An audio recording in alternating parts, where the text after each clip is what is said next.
E aí vem o tema da responsabilidade fiscal. Como sanear as contas, Renan? Nós vamos precisar fazer uma reforma muito, muito dura. A gente precisa fazer uma reforma que economize trilhões nos próximos 10 anos. E não é apenas uma reforma da Previdência, mexer nos privilégios aqui e ali. Eu não quero dar uma de Ciro Gomes, mas às vezes eu vejo candidatos à presidência mandando umas platitudes, tipo, não, eu vou cortar uns privilégios. Quanto corta com isso? Ó, eu vou cortar os privilégios judiciários. É muita coisa, tá? O privilégio, super salários. Vamos economizar 20 bi. A gente precisa fazer um ajuste de centenas de bilhões por ano. Então não vai ser só no privilégio. E quando falam que é só privilégio, estão mentindo. A gente vai precisar mexer com renúncia fiscal de inúmeras empresas. Vai precisar mexer em Zona Franca de Manaus. A gente vai precisar fazer uma coisa que o cidadão comum não entende, mas precisa fazer, que é um termo complicado, é um economês. Desindexar o aumento não só da aposentadoria, mas do BPC, do salário mínimo, do aumento do salário mínimo. Porque hoje, toda vez que o salário mínimo aumenta, você aumenta tal qual o salário mínimo, os outros benefícios sociais. E eles têm que ser corrigidos. Corrige pelo IPCA, por exemplo. E aí o valor, o dinheiro não deprecia. Agora o aumento do salário mínimo é um aumento da produtividade do brasileiro. Aí você está jogando para as pessoas que não estão trabalhando, um aumento de produtividade de quem está trabalhando, e na prática o dinheiro não vai valer para ninguém. É um aumento ilusório de dinheiro. Você vai precisar fazer a desvinculação das receitas, a desvinculação dos investimentos em saúde e educação das receitas, como é feito hoje. Essa vinculação faz com que o orçamento fique completamente engessado. Você vai precisar cortar privilégio de toda sorte. Você vai precisar fazer um ajuste que é muito, muito grande. E esse ajuste tem que ser um ajuste feito na despesa. Todos os estudos sérios internacionais vão na linha de que, quando você faz um ajuste na despesa, o ajuste é mais duradouro. O ajuste que nós precisamos fazer é um ajuste na despesa. Eu não tô vendo todo mundo falar disso. Outro dia perguntaram pro Flávio Bolsonaro num evento que ele fez lá no Rio Grande do Sul. O que você pretende fazer com o Portal? Eu não posso falar muito das propostas, eu vou falar de maneira bem genérica, porque na prática eu vou ser xingado. Cara, então você não tem coragem de sustentar fogo sobre um assunto? A gente precisa falar desse tema. O Lula finge que não tá acontecendo.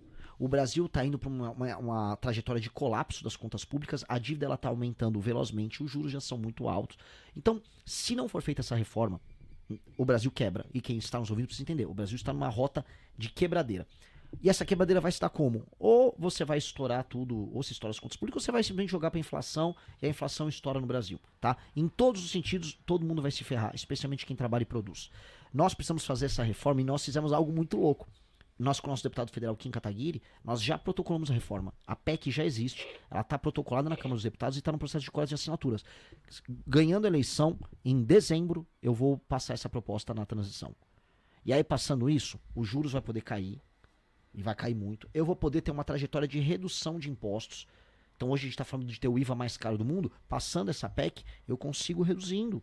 E aí a gente vai, né, deixando de tributar quem trabalha e produz no peso como está desenhado. E aí, com o dinheiro mais abundante, taxando menos as pessoas, sobra mais dinheiro na sociedade e a economia cresce.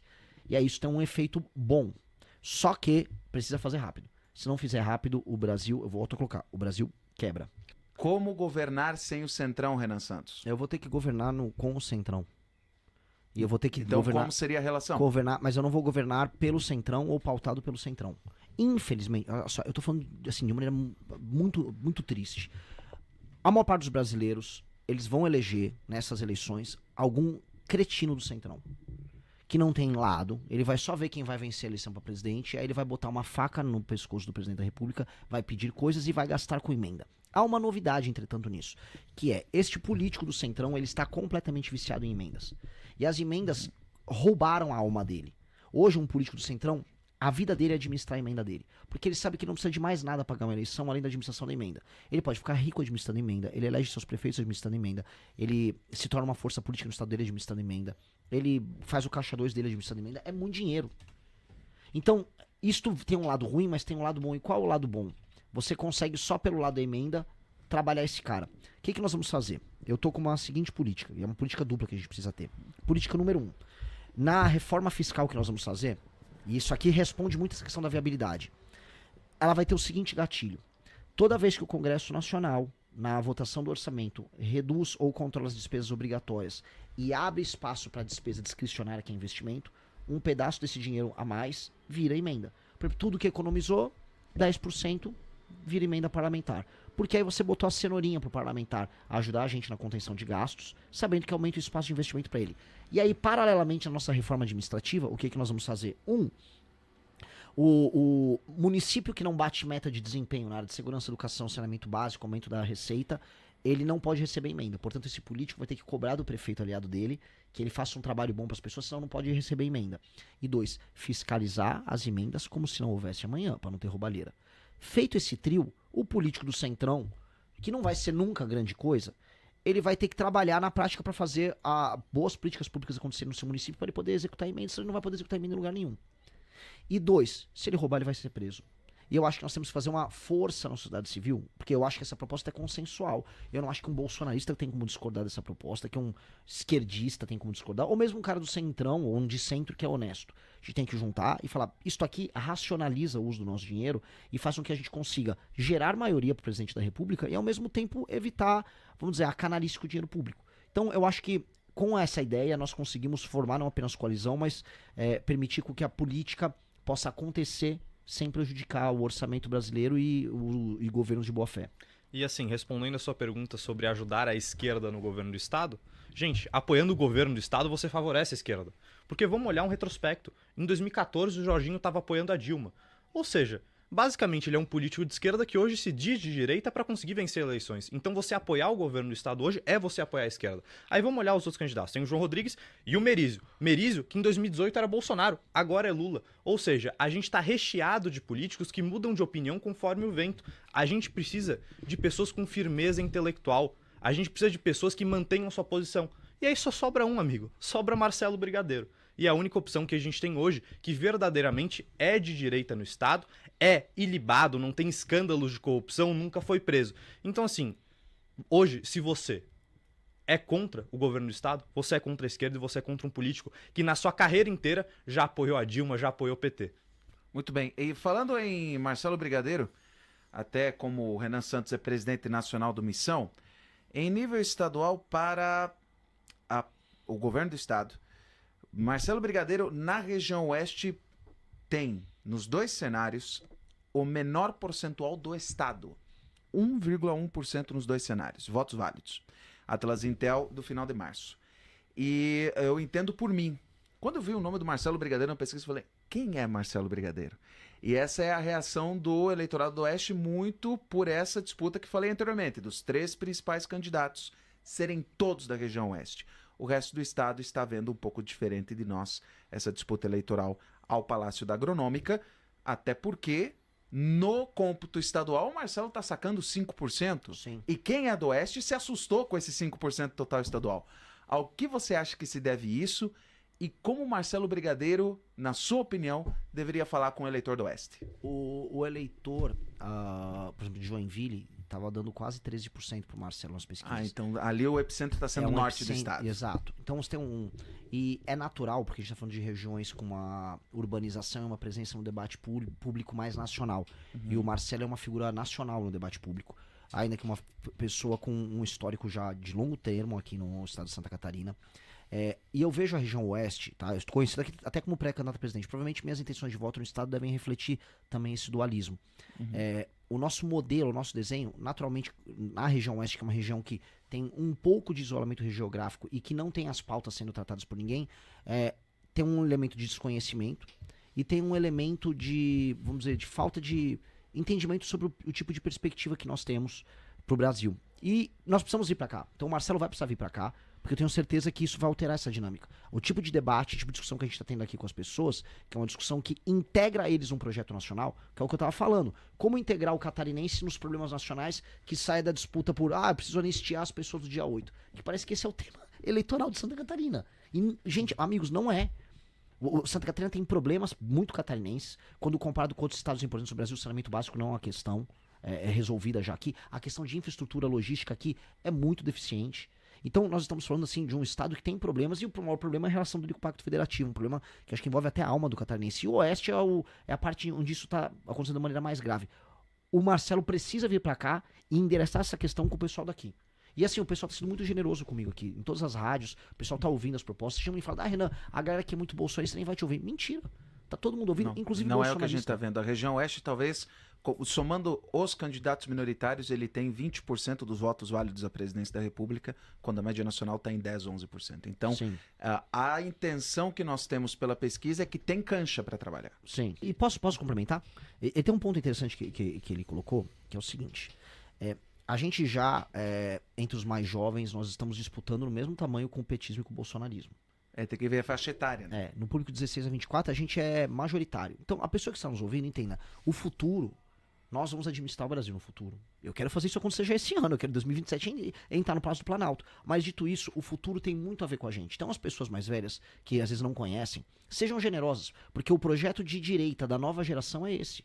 E é um projeto que está estudando mais do que os outros, está trabalhando muito, tem, vamos dizer, uma autodisciplina interna para estudar, trabalhar e, vamos dizer, um código estrito de conduta sobre relação com o dinheiro público muito duro e muito sério e que nunca se curvou para ninguém. Algumas pessoas falam assim, pô, vocês tinham que seguir o Bolsonaro. Cara, nós não seguimos ninguém além das nossas próprias ideias. Nós não somos submissos. Homem de verdade não é submisso a ninguém, não fica puxando o saco de ninguém. Então, o que algumas pessoas veem como defeito da nossa geração é uma grande qualidade. Porque na hora da gente peitar o centrão, peitar a esquerda, peitar ministros do STF, a gente vai precisar ser insubmisso dessa mesma maneira. E isso que é a característica que garante, vamos dizer, firmeza de caráter. Então, tem uma geração muito boa vindo aí e o futuro tende a ser muito bom. Se a gente chegar ao poder, o futuro para o Brasil será glorioso. Será glorioso. A gente precisa tornar o Brasil uma super nação, que é o que o Brasil nasceu para ser. Então, esse olhar dos mais velhos para nós tem que ser um olhar generoso. Porque a gente vem trabalhando muito e, poxa, poderia ser como sempre acontecia. Quando eu era mais novo, o jovem é sempre de esquerda. Hoje não é mais. A gente rompeu essa barreira. E isso é uma notícia muito boa. Muito bem. Temos a participação aqui do Douglas, que daí fala mais sobre um dos nossos gargalos. Voltando a falar de questão regional, e o Renan vai entender. Considerando que você veio ou transitou de carro entre São Miguel do Oeste e Chapecó, provavelmente percebeu os pontos negativos da nossa BR-282. Quais foram os principais problemas de infraestrutura que você notou por aqui? Muito foi falado de São Miguel do Oeste por parte do Felipe, mas também gostaria de ouvir do Renan, tanto sobre São Miguel, quanto Chapecó, enquanto municípios. A organização municipal dessas duas cidades, o público também está curioso quanto a isso. Vocês têm, assim, os municípios aqui, eles são oriundos de uma lógica de colonização que vem no final do século XIX, e você teve a colonização interna, oriunda de gaúchos ao longo do século XX que vieram para cá. Então você tem a pequena propriedade e a pequena cidade autossustentável. Quando você tem um modelo de cidades e propriedades autossustentáveis não sendo grandes, você tem um tipo de sociedade que vai ser igualitária no melhor sentido do termo e vai ser uma sociedade que se baseia em confiança. Então as cidades refletem isso. As pessoas, como eu vi ontem, no domingo, tomando chimarrão na praia com crianças, sem precisar estar com os pais ao lado, correndo e brincando, aquilo representa uma cena que eu não vejo em 99% dos municípios no Brasil. Eu vi um tiquinho assim no sul de Minas. Tem alguns lugares que a gente vê que a gente fala, pô, aquilo é muito, muito legal. Poços de Caldas, né? Eu passei uma boa parte da minha infância, tem um pouco disso. Mas no estado de São Paulo isso não é possível. Então, vocês têm um modelo de sociedade que se dá através do processo histórico que levou vocês a serem assim, que é muito bom, que é muito superior à maior parte das sociedades, né, das cidades que nós temos no Brasil. E isso, inclusive, se reflete no modelo como as cidades se organizam, tá? Na limpeza que se tem nas cidades, nos serviços públicos de qualidade maior. Tudo isso. E eu estou falando aqui com base, vamos dizer, nos dados, os números de DH, os serviços públicos, a pouca dependência que as pessoas têm do Estado. E, entretanto, você percebe que quando nós estamos aí nesse elemento que envolve a capacidade de agência do munícipe, funciona bem. Quando entra o governo estadual e o governo federal, aí você tem esse susto de falta de infraestrutura. O susto da estrada muito ruim, atendendo um agro que é muito bom, a ausência de ferrovias. A gente não tem um plano, né? O plano dos modais, que aqui em Santa Catarina deve chegar tanto de ferrovia quanto de rodovia, que deveria ser aqui, como a gente tem escoação de produção de materiais pesados, né? Você tem bitrem passando por aí, deveria ser estradas todas de concreto. Isso não é feito. E aí entra a negligência, né? E aí você fica com esses paralelos estranhos. Municípios com alto IDH, com estradas, que eu não digo que é um nível maranhense, mas estradas piores do que as que eu vi, por exemplo, no Rio Grande do Norte. Como é que pode? Um lugar altamente produtivo com uma estrada pior do que as do Rio Grande do Norte. Tem algo muito maluco aí. E aí entra essa questão que ela é eminentemente política. Que onde entra o governo federal, ele trata vocês como lixo. E vocês não são prioridade. E aí onde entra, vamos dizer, a capacidade de agência municipal das pessoas, ou seja, a capacidade de autonomia das pessoas, as cidades funcionam. esse problema precisa ser resolvido. O meu estado, São Paulo, ele resolveu há muito tempo porque é um estado rico em si. Você tem muita arrecadação própria, e aí você criou... Primeiro, as estradas foram feitas pelo estado de São Paulo. Quase todas aquelas estradas grandes, bonitas que nós temos em São Paulo, a grande maioria são estradas estaduais. E depois teve uma política sólida de concessões e privatizações que fizeram aí que você criasse um business ligados a isso. E aí você teve um estado que vai bem obrigado na parte de rodovias. Aqui tinha que estar no mesmo estado, Paraná tinha que estar no mesmo estado, tá? E não estão. Então há um problema, volto a colocar, um problema político, histórico a se resolver aqui, tá? Que essa contradição do município para a estrutura federal e estadual se resolvam. E eu acho que tem que ter uma consciência maior. A classe política daqui não entendeu o seu papel no Brasil. Não entendeu. E eu também vi que pela primeira vez, agora na atual administração do Ratinho Júnior que está se encerrando, começaram triplicações de rodovias estaduais do Paraná. Algo que São Paulo já fez bem antes. Então só agora o Paraná está começando a triplicar. E Santa Catarina, amigo, melhor nem falar. Dito isso, Felipe Barcelos, pré-candidato a deputado federal pelo Missão em Santa Catarina, muito obrigado por atender o jornalismo da Condá. Suas considerações finais. Olha, eu que tenho que agradecer vocês. Chapecó está sendo maravilhosa com a gente, o Oeste está sendo maravilhoso. E assim, eu acho que as cidades de vocês têm muito a ensinar para o resto de Santa Catarina e para o resto do Brasil como devemos fazer políticas públicas e como devemos fazer gestão de cidade. A população, a cultura daqui tem que ensinar o resto do Brasil. Então, assim, eu só tenho a agradecer Chapecó e vocês podem ter certeza, como pré-candidato a deputado federal, eu vou lutar muito pela região e pela Santa Catarina para que o nosso dinheiro fique aqui e para que a gente não tenha que financiar o resto do Brasil. E você falou bem das nossas estradas, tá na hora de a gente ter dinheiro para investir em infraestrutura. Porque eu garanto que se o dinheiro tivesse aqui, teria já triplicação de BR, teria duplicações onde precisaria e o escoamento de produtos vindo aqui do Oeste daria muito mais dinheiro para a nossa região. E Renan Santos, pré-candidato à presidência da República pelo Missão, partido do qual é fundador e presidente nacional. Muito obrigado por atender o jornalismo da Condá e suas considerações finais, por favor. Eu que agradeço, um bate-papo de altíssimo nível. Olha, que apresentador brabo, viu? Tá de parabéns. Obrigado. Muito bom mesmo. Nada mais do que obrigação. Mas assim, fazer obrigação bem feita hoje no Brasil virou um privilégio, viu? Infelizmente, né? Não é com essa cultura que fomos criados. Mas, enfim, tá de parabéns. E o meu recado para a região é: ambicionem mais, entendam que o Brasil tem que ser mais a cara de vocês, como disse o Matheus, que o Brasil tem que aprender com vocês, mas que vocês não podem se comportar como crianças no jogo. Seus representantes têm que cuidar de Santa Catarina e da região nos termos que nós colocamos aqui. Nós temos que ir para Brasília discutir como os lugares que usam o dinheiro de vocês e fazem malversação desse dinheiro vão ser bem administrados. Porque existe uma frase, não sei se será comum aqui, mas é comum lá de onde eu venho, que é: quem paga a banda escolhe a música. Se vocês estão pagando a banda, ou seja, vocês estão pagando a conta do governo federal, vocês têm que escolher qual a música está tocando, ou seja, como os lugares têm que ser administrados. Hoje não é assim. Tem um cara do Amapá tocando o Senado Federal, tem um cara da Paraíba tocando a Câmara dos Deputados, né? E com todo respeito e amor que eu tenho a esses lugares, eu amo o interior do Nordeste. Cara, os políticos de lá são os piores do Brasil. Você não vai colocar numa empresa para administrar ela quem cuida dos piores setores dela e tem os piores desempenhos, mas na política brasileira sim. É como se eu ligasse assim: ó, deixa eu ver qual o pior técnico que rebaixou um time pra Série D. Deixa eu colocar esse cara na seleção brasileira. É assim que funciona a política brasileira. Os lugares com os piores indicadores ocupam os maiores espaços. E isso tem que mudar. E a gente tem que ser claro nisso. Mas eu quero discutir comunismo. Não, eu quero discutir o avanço da... Legal, bacana. Mas isso aí tem que estar em segundo, terceiro lugar na sua pauta. Agora você tem que pegar e fazer o dinheiro da rodovia ficar pronto. O imposto ser pago, ser bem usado.